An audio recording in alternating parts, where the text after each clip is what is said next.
ओम गुरु ब्रह्मा गुरु विष्णु गुरुदेव महेश्वरः गुरु साक्षात् परम ब्रह्म तस्मै श्री गुरुवे नमः।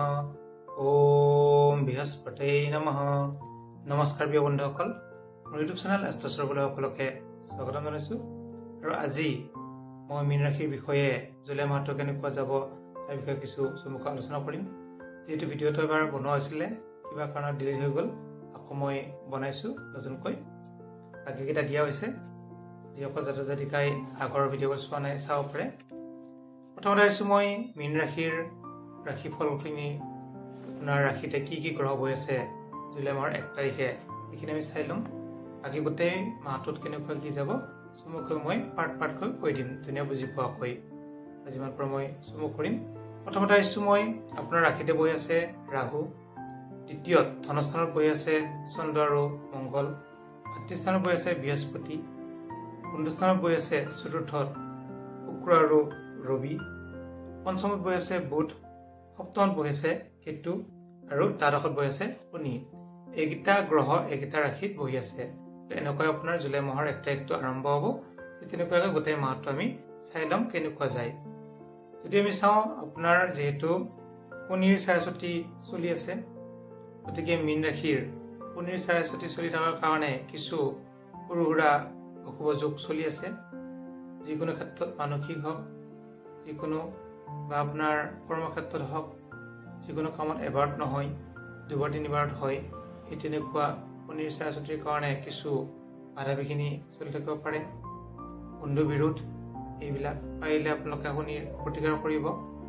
এতিয়া চাওঁ, আপোনাৰ ৰাশিতে বহি আছে ৰাহু। ৰাহু যেতিয়া এটা ৰাশিত বহি থাকে তেতিয়া কিন্তু বহুত শুভ ফল প্ৰদান নকৰে। বছৰ ফলে হওক বা জন্ম ৰাশিতে হওক বা জন্ম চক্ৰতে হওক। গতিকে ৰাশিতে যিটো ৰাশিতে মানে ৰাহু বহি থকাৰ কাৰণে, ৰাহুৰ কাৰণে আপোনাৰ সৰু সুৰা বেমাৰ আজাৰ, গাৰ বিষ, পেটৰ বিষ, পেটৰ অসুখ, পেটৰ গণ্ডগোল, পিঠিৰ বিষ, কঁকালৰ বিষ, এইবিলাক মানে সৰু সুৰাকৈ চলি থাকিব পাৰে। আপোনাৰ যেতিয়া ৰাহুৰ নাম ল'ব, মই আগৰ ভিতৰতো কৈছোঁ, তেতিয়া কিন্তু এই সমস্যাবিলাক সমাধান হ'ব। ধনস্থান যদি চাওঁ, টকা পইচাৰ ক্ষেত্ৰত আপোনাৰ যিটো চন্দ্ৰ আছে বৰ্তমান, চন্দ্ৰ বহুদিন নাথাকে, গতিকে ৫৪ ঘণ্টা থাকে। সেই ৫৪ ঘণ্টাৰ টকা পইচা অহা যোগ বহুত থাকিব। যিহেতু মংগলো আছে, যিসকলে বেপাৰ বাণিজ্য কৰে তেওঁলোকৰ কাৰণে অতি শুভ। যিকোনো ক্ষেত্ৰত যিসকলে আৰ্মি পুলিচ এইবিলাকত চাকৰি কৰি আছে বা কৰিব, তেওঁলোকৰ কাৰণে অতি শুভ। ধনস্থান তেওঁলোকৰ কাৰণে কিন্তু টকা পইচা অহা যোগ বহুত ভাল। ব্যৱসায় বাণিজ্য যিসকলে কৰি আছে তেওঁলোকৰ কাৰণে এইটো টকা পইচা অহা মানে বহুত ভাল যোগ আছে গোটেই মাহটোৰ কাৰণে। গতিকে ধনস্থানটো গোটেই বেয়া বুলি ক'ব নোৱাৰি। এতিয়া হৈছে ভাতৃস্থান। ভাতৃস্থানত বহি আছে বৃহস্পতি, অধিপতি হৈছে শুক্ৰ। অধিপতি হিচাপে ভাতৃস্থানৰ অধিপতি কেন্দ্ৰত বহি আছে আৰু ভাতৃস্থানত বহি আছে বৃহস্পতি। আপোনাৰ ফালৰ পৰা যদি চোৱা যায়, আপোনাৰ ভাতৃ ভগ্নী এওঁলোকৰ অতি শুভ জুলাই মাহটো। আৰু আপুনি সহায় লাভ কৰিব ভাতৃ ভগ্নীৰ পৰা, আপুনিও সহায় কৰিব। গতিকে ভাতৃ ভগ্নীৰ ক্ষেত্ৰত অতি শুভ। বৃহস্পতি যে গুৰু, যেতিয়া গুৰু বহি থাকে গুৰু সহায়, গতিকে ভাতৃৰ সহায় লাভ কৰিব, ভগ্নীৰ সহায় লাভ কৰিব, গতিকে অতি শুভ। যেতিয়া আমি চাওঁ এতিয়া প্ৰাইমাৰী শিক্ষাত বহি আছে ৰবি আৰু শুক্ৰ। গতিকে শুক্ৰ থাকিলে কি হয়, বিজ্ঞান অংক এইবিলাকত বহুত পাৰ্গত হয়। গতিকে এই ক্ষেত্ৰত যদি পৰীক্ষা হৈ থাকে বা পঢ়ি থাকে ল'ৰা ছোৱালীৰ ক্ষেত্ৰত অতি শুভ প্ৰাইমাৰী শিক্ষাত। এতিয়া হৈছে উচ্চ শিক্ষাত বহি আছে বুধ। বুধ থাকিলে কি হয়, চিকিৎসা ক্ষেত্ৰত আগবাঢ়িব পাৰে। গতিকে যিসকলে চিকিৎসা ক্ষেত্ৰত পঢ়িব ইচ্ছা কৰে, ইঞ্জিনিয়াৰ পঢ়িব ইচ্ছা কৰে, তেওঁলোকৰ কাৰণে অতি শুভ। আৰু যদি আমি চাওঁ উচ্চ শিক্ষাৰ ক্ষেত্ৰত দূৰত যিসকলে যাব ইচ্ছা কৰে তেওঁলোকে দূৰত যাব পাৰিব। গতিকে টকা পইচা খৰচ বেছি নহয়, উচ্চ শিক্ষাত শুভ বুলি ক'ব পাৰি। ষষ্ঠ স্বাস্থ্যৰ ক্ষেত্ৰত স্বাস্থ্যৰ অধিপতি হৈছে ৰবি।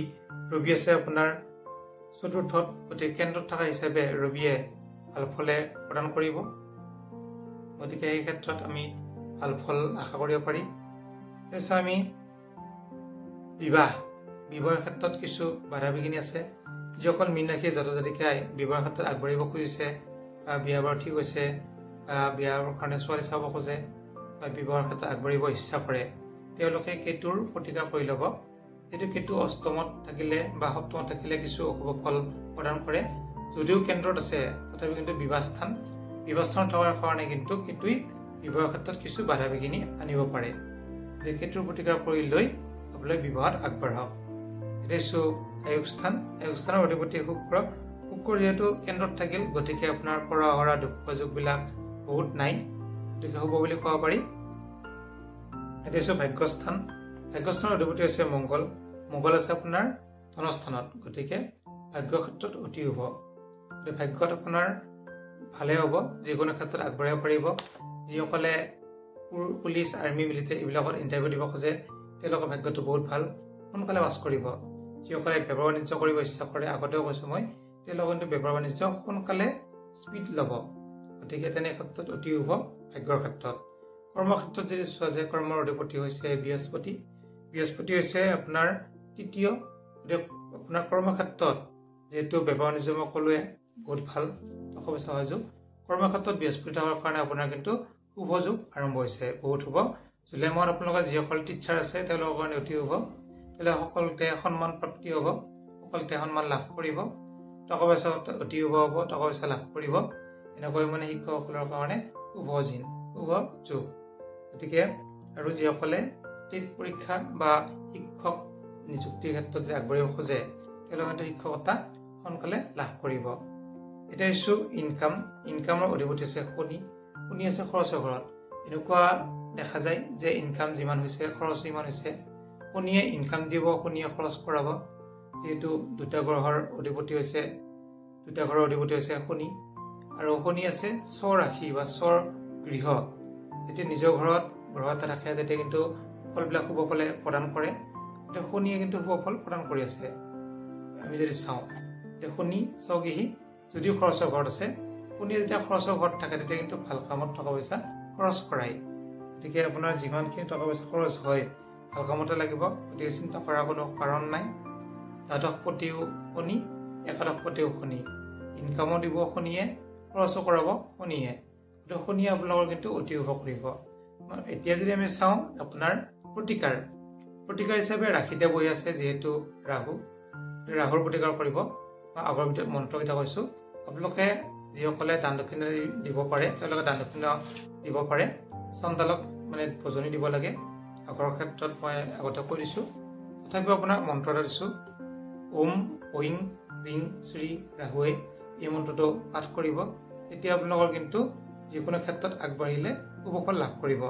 যিসকলৰ স্বাস্থ্যত কিছু অশুভ আছে, পেটৰ গণ্ডগোল, পেটৰ বিষ, পেটৰ বেমাৰ, তেওঁলোকে ৰাহুৰ প্ৰতিকাৰ কৰিব, তেতিয়াতো শুভ ফল লাভ কৰিব।